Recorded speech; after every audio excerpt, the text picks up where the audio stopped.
Faraday's law और Faraday's experiment अच्छे समझ में आ गया होगा होपफुली। आप सभी लोगों को समझ में आ गया होगा दोनों चीज़ें। फैराडेज लॉ जो थे दो थे। First law was that if there is change in value of flux, magnetic flux linked to any coil or any closed circuit, then induced current and induced EMF is produced in that circuit. Number one. Number two, the value of induced EMF is directly proportional to rate of change of flux with respect to time. That is E proportional to d phi upon dt. Proportional remove करेंगे तो minus N आता है। Minus sign क्या show करता है कि इसकी direction उसी कॉस का अपोज करती है जिसका करंट प्रोड्यूस हो रही है। ठीक है, उसी कॉस का अपोज करती है जिससे करंट प्रोड्यूस हो रही है। तो सभी लोग आ गए हैं क्या? Everyone is there? वापस कर देंगे। जो भी लीव करते हैं ना वो अपनी दिखता नहीं क्लियर इसलिए करते रहते हैं, उसकी टेंशन मत लो, है ना। तो ये जो है फैराडेज लॉज, ठीक है, उसका पहला पॉइंट तो मैंने बता दिया। दूसरा पॉइंट क्या बोलता है? E proportional d phi by D t. Proportionally remove करेंगे तो minus N d phi by D t आएगा। माइनस साइन क्या शो करता है? That its direction opposes cause of its production, जो अभी अपन लेंजेस लॉ में पढ़ने वाले हैं। फाई की वैल्यू बी डॉट ए होती है, you can replace it B dot A, तो d by D t of B dot A हो जाएगा। बी डॉट ए इसको आप जब सॉल्व करेंगे दो कंडीशन पॉसिबल है। यदि बी वेरिएबल होगा और ए कांस्टेंट होगा तो minus N A D B by D T, और यदि ए वेरिएबल होगा और बी कांस्टेंट होगा तो minus N B D A by D T. इनमें से कोई भी यूज़ कर सकते हैं। कई बार दोनों वेरी करते हैं तो दोनों का सम आ जाएगा, यानी तब कितना आएगा? Minus N B D A by D T plus A D B by D T. ये वैल्यू होती है ई की। न्यूमेरिकल्स में यूज़ होगा इसलिए मैंने बता दिया, अदरवाइज आपको सिर्फ इतने से काम चल जाता है, सिर्फ इतने से। यदि अपन आर का डिवीजन कर दे resistance of that coil, then E by R is current, so minus N by R d phi by D t हो जाएगा। But we know that I is also equal to rate of change of charge, rate of flow of charge, that is d q by d t. D T से d t cancel हो जाएगा तो d q is equal to minus N by R d phi, ये भी अपने को मिलेगा। ठीक है, तो ये सारे के सारे फैराडेज एक्सपेरिमेंट के फॉर्मूले थे। अब इसकी डायरेक्शन, जो इंड्यूस्ड करंट है उसकी डायरेक्शन फाइंड आउट करने के लिए, ठीक है, दो अलग अलग लॉज दिए गए। ठीक है, one is Lenz's law and second one is Fleming's right hand rule. मैं पहले डिस्कस कर रहा हूँ Lenz's law. Length told that direction of induced current is such that it opposes cause of its own production. जैसे यदि आप magnet को पास ला रहे हैं नॉर्थ पोल को, ठीक है, नॉर्थ पोल को, उसके कारण इंड्यूस करंट प्रोड्यूस हो रहा है। तो we know that whenever current flows in a coil then that coil start to behave as a magnet. दो चीज़ें हो गई, जब आप मैग्नेट को पास ला रहे हैं तो इससे कनेक्टेड फ्लक्स चेंज हो रहा है जिसके कारण इसमें इंड्यूस करंट प्रोड्यूस हो रहा है। इंड्यूस करंट जब भी किसी क्वाइल में फ्लो होगा तो उस क्वाइल का बिहेवियर किसके जैसे हो जाएगा? मैग्नेट की तरह हो जाएगा। लेकिन अब भी मैग्नेट ऐसा बनेगा कि या तो वो अपोज करे उसके पास आने का, जैसे अभी करेगा, जैसे नॉर्थ पोल को ला रहे हो पास में, ठीक है, तो ये ऊपर वाली सरफेस एन बन जानी चाहिए, नीचे वाली एस, इस तरीके से करंट फ्लो होना चाहिए, so that north north will repel. और हमको उसे पास में लाने के लिए, कंटिन्यूसली मूवमेंट में रखने के लिए वर्क करना पड़ेगा। ये वर्क कौन सा होगा? रिपल्सिव फोर्स के अगेंस्ट में होगा। And actually that work converts into current energy और electrical energy in the coil. तो it follows law of conservation of energy. आप बिल्कुल वेरीफाई कर सकते हो। फिर से बता दूं, इसके एन पोल को हम पास में ला रहे हैं इस क्वाइल के। क्वाइल आपने टेबल पर रख दिया है, ठीक है, टेबल के साथ में आपने उस क्वाइल के साथ कनेक्ट कर दिया गैलोमीटर को, and now you move this magnet towards it. You will observe the direction of current in the coil is such that nearer surface start to behave as north pole and farther surface as south pole. और आप जैसे से पास लाओगे ऐसा लगेगा ढकेल रहा है बाहर आपको, opposing the motion of that magnet. ठीक है, and you have to do work against that repulsive force to continuously move. ठीक है, आप कांस्टेंट वेलोसिटी से मूव करना चाहते हैं तो against that force you have to apply a force, ठीक है, so that it can move towards the coil. तो इसका मतलब क्या हुआ कि हमेशा ध्यान रखना, किसी क्वाइल में जब एंटी क्लॉकवाइज डायरेक्शन में करंट बहती है, आप खड़े हैं और आपके सामने क्वाइल है और क्वाइल में करंट जो है वो इस तरीके से फ्लो हो रही है एंटी क्लॉकवाइज इधर, ठीक है, लाइक दिस। मैं इसको सीधा कर बना के बताता हूँ, इस तरीके से फ्लो हो रही है एंटी क्लॉकवाइज। ठीक है, तो सामने वाली सरफेस एन बनेगी और पीछे वाली एस बनेगी। ठीक है, यानी इसका बिहेवियर एज ए मैग्नेट रहेगा इस तरीके का, जहाँ जिसमें एन यहाँ रहेगा और एस पीछे रहेगा। ठीक है, 3D में यदि क्रिएट करूँ मैं तो इस टाइप से है ये। ठीक, इस तरीके से करंट फ्लो हो रहा है। ये करंट की डायरेक्शन अभी कैसे दिख रही है, एंटी क्लॉकवाइज। तो यहाँ से देखने पर एंटी क्लॉकवाइज है, तो यहाँ इसका बिहेवियर एज ए मैग्नेट रहेगा। ठीक, उस मैग्नेट का कौन सा पोल, यहाँ एन पोल होगा और यहाँ पर एस पोल। यहाँ पर भी जैसे हुआ है। ठीक, आप इसके नॉर्थ पोल को ला रहे हो, इसमें एंटी क्लॉकवाइज डायरेक्शन में रेड कलर से शो किया है मैंने direction of current, anti clockwise direction में करंट है। So that near surface start to behave as north pole and farther surface as south pole. तो ये नॉर्थ पोल क्या करेगा, इस नॉर्थ पोल को रिपेल करेगा। ठीक, सेकेंड डायग्राम में देखें आप, सेकेंड डायग्राम में आप इसको अवे मूव कर रहे हो विथ वेलोसिटी वी। जब दूर ले जाओगे तो उस समय क्या होगा, इसमें direction of current will reverse. Now it will B clockwise, और क्लॉकवाइज होने का मतलब नियर सरफेस एस होगा और फार्दर सरफेस एस एन होगा। ये एस क्या करेगा, इस एन को अट्रैक्ट करेगा। तो आप क्या कर रहे हो, you are moving the magnet away, और ये साउथ पोल क्या कर रहा है, उसको अंदर की तरफ खींच रहा है, अट्रैक्ट कर रहा है। तो आपको क्या करना पड़ेगा, we have to do work on this magnet to continuously move it same velocity v, and that work will convert into electrical energy produce in this coil. तो ये दोनों एग्जाम्पल क्लियरली शो करते हैं कि Lenz's law always follow law of conservation of energy. ये सबसे popular questions में से एक है, right Lenz's law and show that it follows law of conservation of energy. तो लेंजेस लॉ क्या है, length told that direction of induce current is such that it opposes cause of its own production. ठीक है, ये हो जाएगा Lenz's law. अब मैं इसको फ्लक्स के बिहेवियर से शो करता हूँ, जरा फ्लक्स के पॉइंट ऑफ व्यू से देखिए। आपने जब नॉर्थ पोल पास में ला रहे थे तो amount of flux link to the coil it was increasing. तो उसका अपोज करने के लिए क्या करना चाहिए, फ्लक्स को रिड्यूस करने के लिए क्या करना चाहिए, अपोजिट डायरेक्शन में फ्लक्स बनना चाहिए। मैंने बताया था कि यदि किसी भी सरफेस एरिया से फ्लक्स एंटर हो रहा है तो नेगेटिव होता है और लीव कर रहा है कि नॉर्थ पोल को जब अपन अवे मूव करेंगे तो अवे मूव करने पर क्या, अच्छा पहले टूवर्ड्स लेके आए, तो टूवर्ड्स लेके आने पर क्या होगा, फ्लक्स जो उससे लिंक हो रहा है कॉइल से बढ़ते जाएगा, वो ज़्यादा ज़्यादा लाइन इसमें से जाएंगी। तो लेंज का लॉ क्या कहता है कि लाइन के बढ़ने का अपोज होना चाहिए, it should oppose increase in value of flux. तो क्या करना चाहिए, अपोजिट डायरेक्शन में फ्लक्स जनरेट होना चाहिए। अपोजिट डायरेक्शन में कब होगा, जब ये नियर पोल एन और फार्दर पोल एस बन जाएगा। तो एन से बाहर निकलती हैं ऊपर की तरफ, तो ये इसकी जो मैग्नेटिक लाइन्स होंगी इस एन की वो इधर निकलेंगी। ठीक है, और इसका अपोज करेंगी। ठीक, तो बिल्कुल ये बता रहा है कि लेंजेस लॉ जो है दोनों तरीके से अप्लाई कर सकते हैं।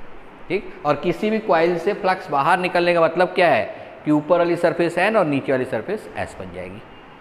ठीक है, तो इसमें करंट की डायरेक्शन ऊपर वाली एन है, मतलब क्या होना चाहिए, एंटी क्लॉकवाइज होना चाहिए। कहीं से भी घूम के जाओ, direction of induce current can be obtain using this Lenz's law. इस दूसरे डायग्राम में देखें, मैंने जैसे बताया जब नॉर्थ पोल को दूर ले जा रहे थे, ठीक है, तो इसमें डायरेक्शन ऑफ करंट रिवर्स हो गई है, क्लॉकवाइज हो गई है। तो नियर पोल क्या बन गया, एस नियर सरफेस, और फार्दर सरफेस क्या बन गई है, एन। एस क्या करेगी, इस एन को दूर ले जा रहे हैं, it is moving away, so it will attract it, और ये अट्रैक्टिव फोर्स है वो अवे मूवमेंट का अपोज करेगा। And again mechanical energy will convert into electrical energy. इसको इस तरह से समझ सकते हैं, दूर ले जा रहे हैं मतलब फ्लक्स, लिंक्ड फ्लक्स कम हो रहा है। तो लिंक्ड फ्लक्स इंक्रीज कैसे होगा, जब सेम डायरेक्शन में फ्लक्स प्रोड्यूस होने लगे। इस कॉइल में हो रहा है, जब इस तरीके से प्रो होगा तो ऊपर एस और नीचे एन, तो एन से बाहर निकलती है, तो सेम डायरेक्शन में फ्लक्स जनरेट करेगा। ठीक है, तो कहीं से भी आप लो, फ्लक्स के पॉइंट ऑफ व्यू से लो, फोर्स के पॉइंट ऑफ व्यू से ले, दोनों तरीके से लेंजेस लॉ से आप डायरेक्शन ऑफ इंड्यूस करंट निकाल सकते हैं। ठीक है, तो लेंजेस लॉ क्या है, Lenz's law states that if there is a close circuit and induce current is produced in it, the direction of induce current is such that it opposes cause of its own production, that is Lenz's law. ठीक है, इस Lenz's law के ये दो condition बता दी अपने, जिससे हमने शो किया that it follows law of conservation of energy. ठीक, ये हो गया लेंजेस लॉ। अब नेक्स्ट है फ्लेमिंग्स राइट हैंड रूल। मिला क्या,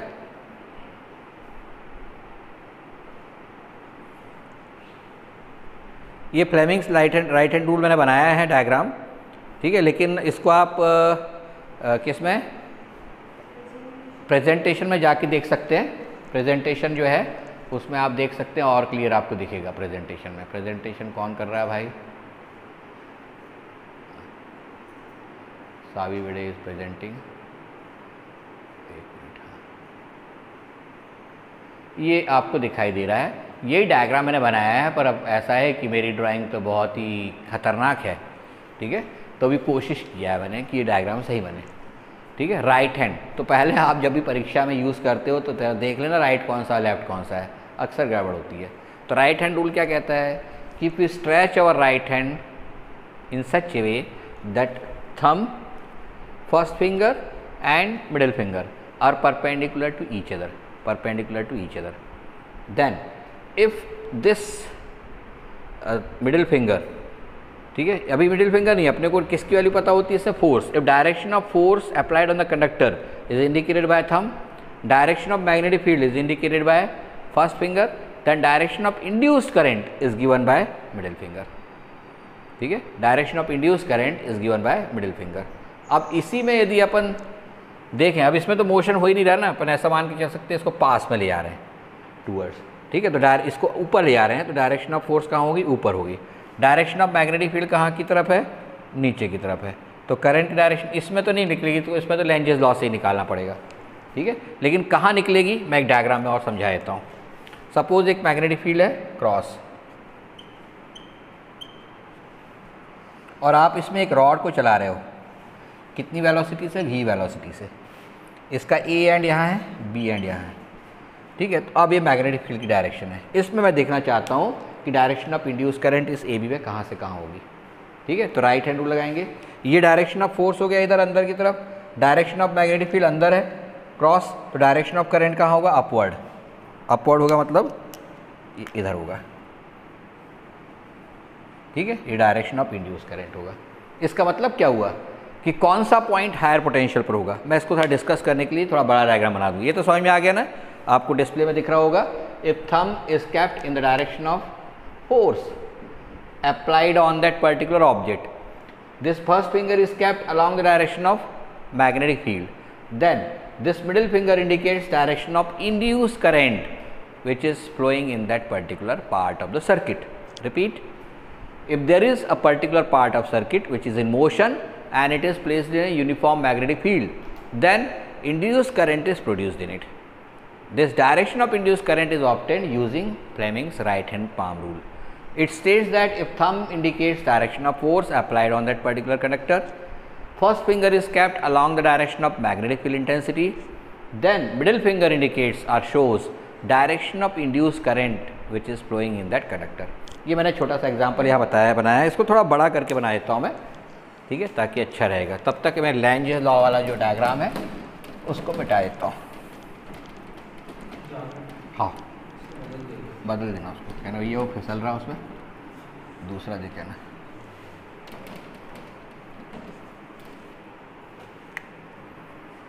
तो कैसे करेंगे ज़रा देखें। ये एक, इसको मोशनल ईएमएफ भी बोलते हैं, जो इसके बाद हमको करना है, उसका आर्टिकल है ये। पर पहले मैं उसको समझा दूँ डायरेक्शन कैसे निकाले, ठीक है। ये एक यूनिफॉर्म मैग्नेटिक फील्ड में इसको अपन चला रहे हैं, ये यूनिफॉर्म मैग्नेटिक फील्ड है,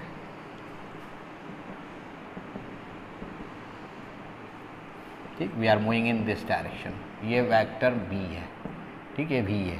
अब इसमें डायरेक्शन ऑफ इंड्यूस करंट क्या होगी पता लगाना है, ठीक है। तो ये रूल अपन यूज़ कर रहे हैं। ये डायरेक्शन मैंने इधर पे खड़ा होना चाहिए। ये डायरेक्शन ऑफ वेलोसिटी है, फोर्स की डायरेक्शन ऊपर है, मैग्नेटिक फील्ड अंदर की तरफ है, तो डायरेक्शन ऑफ करंट क्या होगा, अपवर्ड। अपवर्ड डायरेक्शन में होगा, मतलब direction of induce current will be this will B I। इसका मतलब क्या हुआ, I कब बहेगा, जब तक हम इसका सर्किट कंप्लीट नहीं करेंगे। इस तरीके से रेजिस्टेंस के साथ कनेक्ट कर देंगे तो करंट यहाँ आएगा और यहाँ बाहर निकलेगा, और इस तरीके से फ्लो होगा क्लोज सर्किट में करंट I की वैल्यू, ठीक। हम फाइंड आउट करेंगे ये करंट की वैल्यू होगी कितनी, मैग्नीट्यूड उसका, लेकिन ये डायरेक्शन ऑफ इंड्यूस करंट होगा। अब इसमें अक्सर क्वेश्चन पूछता है कि यदि इस AB में इंड्यूस करंट हो रहा है तो which point is at higher potential. Answer देता है A, B, दूसरा तीसरा देता है AB मीन्स ये A पॉइंट है, ये B पॉइंट है, और ये मिड पॉइंट यहाँ पर O है, ठीक है। तो क्या बोलता है कि when it is entering, when the conductor AB is entering in the magnetic field with velocity v, then which end will be at higher potential.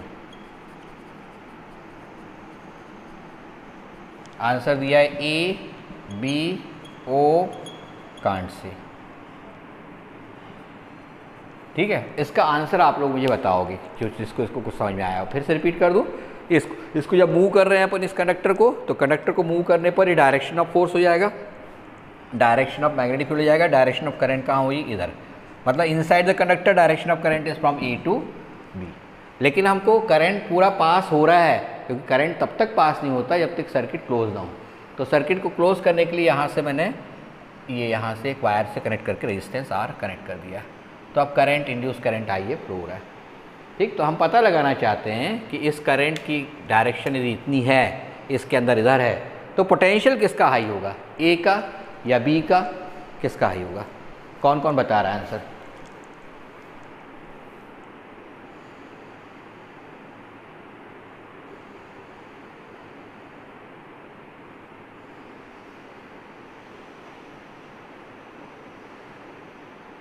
आड़ों का कहना है ओ, महेंद्र सॉरी जैविन का कहना है कांट से, और कोई? हर्षित? और लोग भी हैं, 15-16 लोग दिखाई दे रहे हैं। उनमें से कौन कौन क्या क्या बोल रहा है, जरा बता दे फटाफट। मानविक, हर्षित बोल रहा है कांट से, ओके। चलिए अब जरा समझिए। उसके लिए मैं एक छोटा सा डायग्राम बाजू बना के सिखा रहा हूँ। ये बैटरी है, इससे करंट फ्लो हो रहा है इस रेजिस्टेंस आर में, ये प्लस है, ये माइनस है। ठीक है, ये इसमें करंट की डायरेक्शन इस तरह से फ्लो हो रही है। ठीक है, तो हम क्या बोलते हैं, higher potential to lower potential current flow होता है। ऑलवेज बोलते हैं ना, higher potential to lower potential. ये कहाँ होता है? Outside the battery. Inside the battery कहाँ करंट फ्लो होता है? इनसाइड द बैटरी माइनस से प्लस फ्लो होता है करंट की डायरेक्शन। ठीक है, तो थोड़ा बड़ा बना के बताऊँ इस तरीके से, तो इसमें इधर से इधर फ्लो होती है करंट, और बाहर इधर से उधर। तो ये अंदर माइनस से प्लस फ्लो होती है और बाहर प्लस से माइनस होती है। ठीक, या ये जो इसका बिहेवियर है, this rod, it's behaviour is like a generator, it is generating EMF. Induced EMF generate होता है इसमें। ठीक, और जब इंड्यूस्ड ईएमएफ जनरेट होगा तो उसके अंदर डायरेक्शन ऑफ करंट कहाँ से कहाँ होगी, lower potential to higher potential. ये अपने दिमाग में भर लो, क्योंकि यहीं पर आपसे गलती होती है। हमेशा हम क्या पढ़ते आए हैं, current always flow from higher potential to lower potential. No doubt it is applicable, it is true only when current is outside the battery, it is outside the generator or outside any type of machine which is generating current। पर उस current generating instrument के अंदर direction of current opposite होती है, minus से plus की तरफ होती है। ध्यान रखना है इसका, क्योंकि क्लोज सर्किट बनता है उसका। ठीक है, तो अब यहाँ पर इसमें ए से बी फ्लो हो रही है, तो सीधी बात है lower potential to higher potential flow हो रही है, और बाहर फिर हायर से लोअर फ्लो हो रही है, क्योंकि इसका बिहेवियर किसकी तरह हो गया है, इसका बिहेवियर एक बैटरी की तरह हो गया है, जिसका ये एंड इतना और ये एंड निगेटिव, ये एंड निगेटिव होगा और ये एंड पॉजिटिव होगा। तो उसके अंदर करंट कहाँ से कहाँ बहेगा, ए टू बी। तो correct option will be from A to B. तो हायर पोटेंशियल पर कौन सा होगा, बी, और लोअर पोटेंशियल पर कौन होगा, ए। ठीक, क्योंकि हमेशा उसके भीतर current lower potential to higher potential बहता है। ध्यान रखना है इस चीज़ का। Outside the cell, outside any current generator, direction of current is from higher potential to lower potential, जो हम पढ़ते आए हैं। But inside the cell, inside the generator, direction of current is from lower potential to higher potential। ये एक concept है जो अच्छे से ध्यान रखना है अपने को। ठीक है, तो यहाँ पर डायरेक्शन ऑफ करंट कहाँ से कहाँ है, ए से बी है, इनसाइड द जनरेटर है, तो A will be at lower potential and B will be at higher potential. सभी लोग समझ लें इस चीज़ को अच्छे से। ठीक है, क्लियर हुआ? तो सभी को यदि क्लियर हो गया हो तो यस सर बोल दें, ताकि मैं आगे बढ़ूँ। दो चीज़ें पढ़ लिया हमने, Fleming's right hand rule, magnetic field ले लिया है, एक यूनिफॉर्म मैग्नेटिक फील्ड, 4x4 की रंगोली बना रहा हूँ। ठीक है, ये बन गई। ठीक, अब इसमें आपने एक कंडक्टर लिया हुआ है ए बी। ठीक, और इसकी लेंथ कितनी है, एल है, और इसको आप v वेलोसिटी से चला रहे हैं। तो इन dt time its position will change, ये चलते जाएगा, और सपोज यहाँ आ गया ये, इसकी नई पोजीशन आ गई है इन dt टाइम। अभी चल ही रहा है बाहर, है ना। ये किसकी नई पोजीशन क्या हो गई, a1 b1। तो ये डिस्टेंस कितनी हो जाएगी, this distance will be equal to v into d t. We assume that A B has shifted to new position a1 b1 in dt time. ठीक है, तो उस कंडीशन में v वेलोसिटी से मूव कर रहा है, तो ये डिस्टेंस bb1 क्या हो जाएगी, implies bb1 is equal to v into d t. इसकी लेंथ आपने l लिया है, तो आपको पता है induced EMF E is equal to minus N d phi by, यहाँ तो n है नहीं, only d phi by D t, minus d by D t of b dot A, minus b mod बाहर निकलेंगे, कांस्टेंट है, तो d A by d t. ठीक, area कितना आएगा, एरिया ए, ठीक है, जिसको अपन बोलते हैं डी ए एरिया जो आएगा it is equal to A B one A one, क्योंकि इतना एरिया कवर कर रहा है वो डी टी टाइम में, तो area will be equal to L into v D t. कोई प्रॉब्लम किसी को, ये डी हो जाएगा। Change in value of area when it moves from A B to A one B one position, it will be equal to area of this rectangle, and area of rectangle is length into width, that is L into v into d t. इसको replace कर देंगे अपन इसमें, replace in one, replace in one, तो क्या हो जाएगा, E equals to minus B mod D A by D T की वैल्यू, डी ए की value L V D T upon D T, ये डी टी से कैंसिल हो जाएगा डी टी, तो minus B mod L mod into V mod, ये सारे vector quantities हैं, this will be value of E. ये मोशनल ईएमएफ का फॉर्मूला है, बट वेक्टर फॉर्म में कैसे रखेंगे, आप लोगों ने, बहुत से लोगों ने ट्रिपल डॉट प्रोडक्ट पढ़ लिया होगा, ट्रिपल क्रॉस प्रोडक्ट भी पढ़ लिया होगा। यहाँ तीनों वेक्टर क्वांटिटीज़ हैं, B is vector quantity, length a B vector है, L vector, and velocity is always vector. तो तीन वेक्टर को अपन जब प्रोडक्ट करेंगे तो आपको ईएमएफ मिलना चाहिए। ईएमएफ क्या है, एक स्केलर क्वांटिटी है, तो सर्टेनली इन तीनों का ट्रिपल स्केलर प्रोडक्ट होगा, so that E can be obtained. तो इन वेक्टर फॉर्म आप कैसे लिखेंगे इसको, in vector form E is equal to B dot L cross v. ठीक, इसको आप ऐसा भी लिख सकते हैं, बी एल वी, इसको ब्रैकेट में लिख देते हैं। मैथमेटिक्स में जिन्होंने पढ़ लिया होगा इसको वो जान गए होंगे, नहीं पढ़ा होगा कुछ दिनों बाद पढ़ने वाले हैं उसको। ठीक, अभी मैं शॉर्टकट बता दूं फिर से, ठीक है, फिर से एक बार रिपीट कर ले। What is motional EMF, when a conductor of length L is shifted or it is kept in motion in a uniform magnetic field with a certain velocity v, then the flux linked to that particular conductor varies with time। और जब भी flux link जो हो रहा है वो vary करेगा time के साथ में, तो क्या होगा, that's why induced EMF is produced across it. Determinant of a1 a2 a3 b1 b2 b3 c1 c2 c3 से निकालते हैं। For example, if value of a is I plus j plus 2k, value of b is j plus 3k, and value of c is I plus 3k, और आपको find out करना है इनका triple dot product. तो आप क्या करेंगे, कैसे निकालेंगे इसको, मैं इधर बना रहा हूँ उसको लास्ट में, cross c is equal to, पहले वाले में a के कोफिशिएंट है 1 1 2, ये लिखेंगे 1 1 2। दूसरे वाले में b के कोफिशिएंट i का है नहीं तो 0 लिखेंगे, j का 1 है और k का कितना है 3, और c में क्या लिखेंगे 1 0 और 3। इसको सॉल्व कर लेंगे, it will give us i dot a dot b cross c, 1 into 3 minus 0 plus 1 into यार, प्लस 1 इंटू 3 माइनस 0 और प्लस 2 इंटू 0 माइनस 1, तो 3 प्लस 3 6 माइनस 2, इसकी वैल्यू कितनी जाएगी 4। तो इसमें हमेशा न्यूमेरिकल वैल्यू मिलेगी। इस तरीके से a dot B cross C find out करते हैं।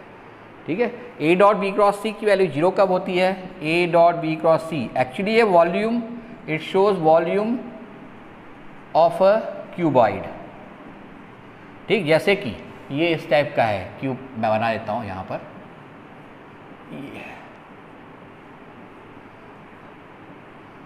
ये है, इसकी वैल्यू a है इस वेक्टर की, इसकी वैल्यू b है और इसकी वैल्यू c है।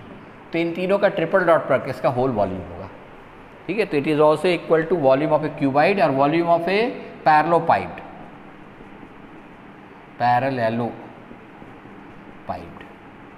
ठीक है, इसका वॉल्यूम होता है। अब यदि तीनों वेक्टर एक ही प्लेन में हो, A B C all are in same plane, that is एक प्लेन में हो, तो पैरेललोपाइड बनेगा क्या? पैरेललोपाइड के लिए वो तो 3D में होना चाहिए, दो यदि एक प्लेन में तो तीसरा हवा में होना चाहिए, जैसे इस रूम में, ठीक। ये सारी की सारी दीवार को भी नीचे गिरा दूँ मैं, ठीक है, फ्लैट कर दूँ, तो वो थोड़ी बचेगा कोई पैरेललोपाइड, उसका वॉल्यूम कितना हो जाएगा? 0। That means if A dot B cross C is 0, तो इसका मतलब ए बी सी कैसे होंगे? A B C will be coplanar, एक ही प्लेन में होंगे। If A B C are coplanar then A dot B cross C equals to 0। क्यों बताना पड़ रहा है मुझे? क्योंकि अब कई बार होता है कि बोलता है कि ई की वैल्यू फाइंड आउट करो, ठीक है, न्यूमेरिकल्स में, और कैसे चलाता है? ये रॉड है, ठीक, इस रॉड को एक मैग्नेटिक फील्ड है जो कि क्रॉस है अभी, और ऐसे चला रहा है ना, इस तरह से। तो आप देख रहे हो ये वेलोसिटी की डायरेक्शन और मैग्नेटिक फील्ड तीनों एक दूसरे के परपेंडिकुलर है। लेकिन यदि मैं इसको यदि ऐसे चलाने लगूँ, ठीक, लेंथ और वेलोसिटी सेम डायरेक्शन में लेकर के, ठीक है, तो उस कंडीशन में उसकी वैल्यू ई एफ की वैल्यू कितनी जाएगी? 0 हो जाएगी। क्यों 0 हो जाएगी? क्योंकि कोई भी दो वेक्टर यदि पैरेलल हो इनमें से, ठीक, if A is parallel to B, A is parallel to C और B is parallel to C, ठीक, और लगा दूँ मैं, तो उस कंडीशन में भी ए डॉट बी क्रॉस सी की वैल्यू कितनी होती है? 0। तो इसकी वैल्यू दो कंडीशन में 0 होती है, if A B C are are in same plane, coplanar, और any two of them are parallel to each other, ठीक है। तो कई बार अपने क्वेश्चन बोलता है कि रॉड है, तो उसको हाथ में लेकर के आप इस तरह से मूव कर रहे हैं कि उसकी लेंथ और वेलोसिटी डायरेक्शन सेम है, तो इंड्यूस्ड ईएमएफ फाइंड आउट करो। तो तुमको पता है तुरंत 0 लेना है उसको, क्योंकि इसमें एल और वी की डायरेक्शन कैसी हो गई है? सेम हो गई है, ठीक है। तो ये इतनी सारी चीज़ें इससे रिलेटेड हैं जो अपन ने समझे।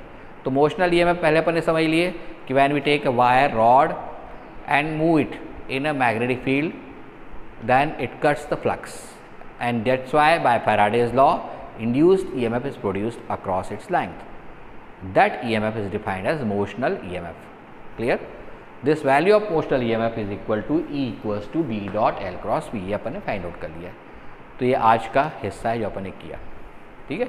आप लोग सभी लोग इन चीज़ों को थोड़ा लिखते भी रहें, फॉर्मूले कम से कम लिखते रहें, अलग से एक कॉपी बना लें, जैसे सारे फॉर्मूले जो मिलते जा रहे हैं उनको इकट्ठा करें, जो बाद में न्यूमेरिकल्स करने में आपके फ़ायदे में है।